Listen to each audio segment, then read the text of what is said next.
So this is new, and that's good news because that means I have made my first official fine art print sale. I'm not even gonna pretend. It was purchased by my brother and sister-in-law, and it's hanging on my wall because they're purchasing a new house and it hasn't been built yet. But I still feel honored, and I'm gonna pretend like it was the first thing that they purchased for their new house because that makes me feel a lot better about myself. Regardless, it's awesome to see your work printed huge. So maybe I will do a full video about making that print some other time. It is a luster print based off of the test prints I did in this video right here, and it's mounted on some foam core. We're waiting to frame it until we get a final look at what their cabinets are going to look like so the frame can match the cabinets. But that's not what we're talking about today. Today we're talking about experimental film, specifically KONO Mirage. So in an effort to be fully transparent, I'm not getting paid to do this video, though KONO did feature me on their website as a featured photographer, and they've shared a lot of my work, and they sent me a bunch of their films for free.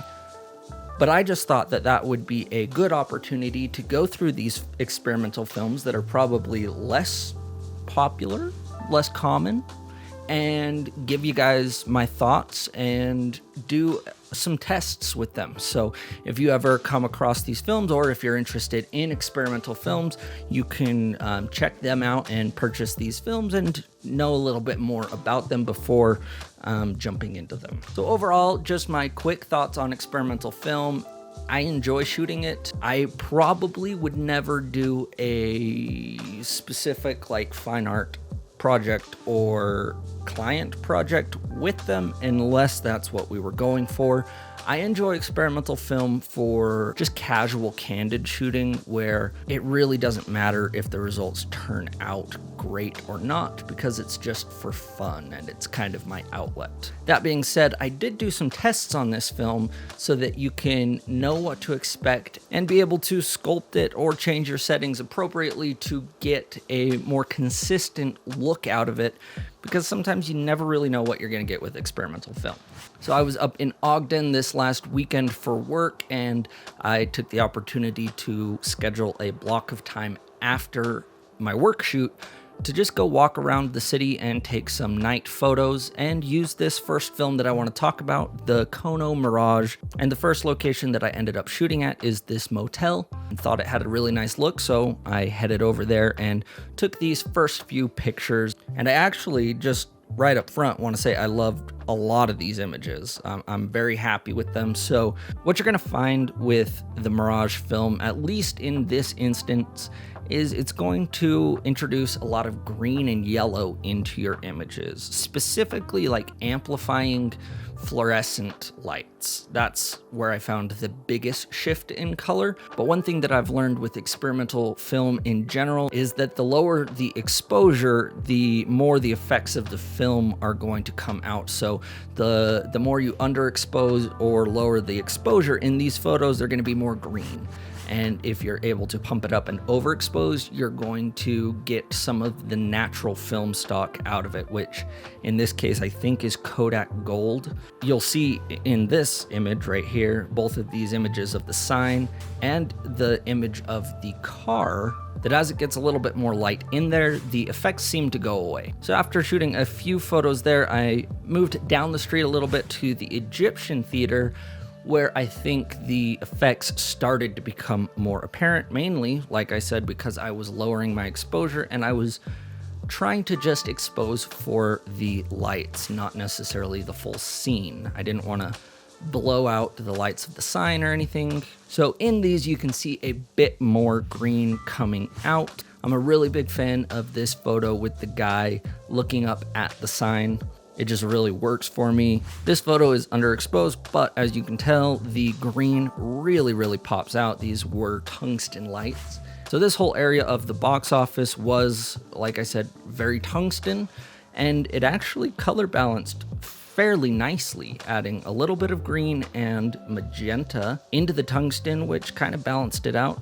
I'm a fan of that. This one I'm a fan of. I ended up taking this exposure twice because I noticed that a stupid car drove behind me, causing some reflections.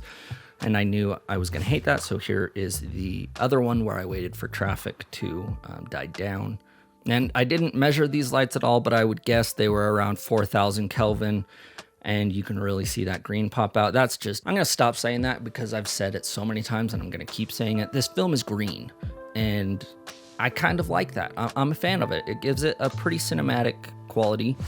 Now, I don't know if the magenta that comes on the right side of all of these photos is my fault or if that's something common with the film, but I like the staircase shot. And then after that, I moved further up the street to this Easter Winds restaurant that I think these are the most informative pictures about what you can get with this film, because this first one, that light was 100% fluorescent and it's completely green in this photo. And as you can tell, as I drive around the building, you can see that some of them were a fluorescent and possibly green tinted, but some of them were really pink. And to see the results in these photos of how that turned out, I think is very informative. These ones of the front of the building are very, very red. And then we move on to the backside and the far right side, where I was able to take some pictures of the wider bulbs and the magenta pinkish bulbs so that you can see exactly what I mean when I say it's adding green. And if you have something that's very magenta and you add on a green gel or a green filter, it's going to dial that in more to a white and take away from the magenta as well. Obviously, if you put green on white, it's gonna turn green. This was a very big thing with LEDs probably 10 years ago when the first batch of like video and photo LEDs were coming out. A lot of the times they had a green or a magenta cast to them, and that's how you would compensate for that, is by adding a minus green gel in front of the light. So finally, with the street photography that I did, this is probably my favorite one that I was able to make. I lined it up and I loved the composition of this one. I loved the white and the pink light. I loved the lines. I loved the parking spaces. And I thought, you know what, I'll set the self timer and I'm gonna go stand in it and I'm gonna make it a self-portrait. And I'm really happy that I did, because this is a pretty cool image. Now, this isn't as perfect as I wanted to do of an exposure test because I miscounted my frames. Kono films come in both 24 and 36 exposures, and this roll that I was shooting was a 24 exposure roll. And with the exposure test, I wanted to go underexposed and overexposed. But like I said, I miscalculated and I ended up only able to do an underexposure test because I ran out of frames. But this is our first base exposure. I put the light meter right up against the yellow stripe on this Polaroid shirt and shot this exposure as our base. This is correctly exposed for that part of the image. So then we go one stop underexposed and you can see that the shadows get a little bit more muddy.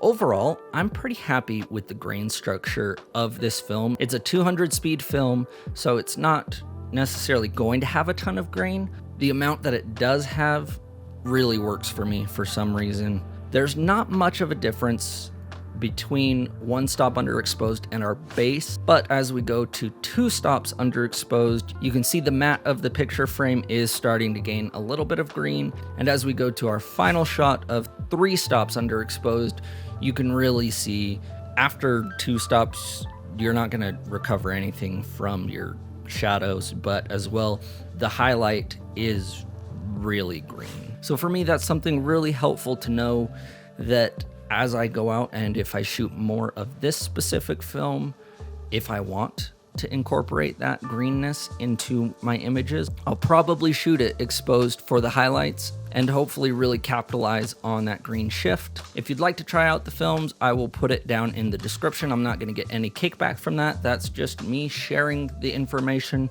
because overall I do enjoy shooting experimental film like this. And like I said, they did send me a few rolls, so expect a few more videos like this as I go through and test the limits of those film stocks. Let me know down in the comments what your favorite experimental films are. And until next time, I'll see you later.